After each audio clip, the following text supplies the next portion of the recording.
Match number 28 IPL 2024-28వ match అనేది Lucknow super giants versus Kolkata knight riders మధ్య జరిగినటువంటి మ్యాచ్లో కోల్కతా నైట్ రైడర్స్ ఘన విజయం సాధించారు. కోల్కతా నైట్ రైడర్స్ టాస్ గెలిచి బౌలింగ్ ఎంచుకుంది. బ్యాటింగ్కి దిగినటువంటి Lucknow super giants Nicholas Pooran 32 బంతుల్లో 45 పరుగులు, కేఎల్ రాహుల్ 27 బంతుల్లో 39 పరుగులు చేశారు. 20 ఓవర్లు ముగిసే టైంకి 7 వికెట్ల నష్టానికి 161 పరుగులు చేయడం అనేది జరిగింది. కోల్కతా నైట్ రైడర్స్ బౌలింగ్లో మిచెల్ స్ట్రాక్ వచ్చేసరికి 4 ఓవర్లు వేసి 28 రన్స్ ఇచ్చి 3 వికెట్లు తీసుకోవడం జరిగింది.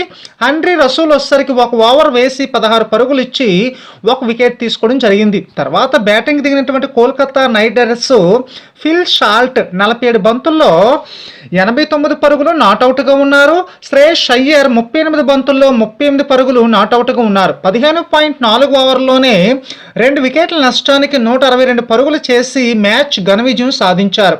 లక్నో సూపర్ జైంట్స్ బౌలింగ్లో మొషిన్ ఖాన్ 4 ఓవర్లు వేసి 29 పరుగులు ఇచ్చి 2 వికెట్లు తీసుకున్నారు. కృణాల్ పాండ్యా 1 ఓవర్ వేసి 14 పరుగులు ఇచ్చి వికెట్ ఏమీ తీసుకోలేదు. ప్లేయర్ ఆఫ్ ది మ్యాచ్ వచ్చరికి ఫిల్ షాల్ట్కి ఇవ్వడం జరిగింది.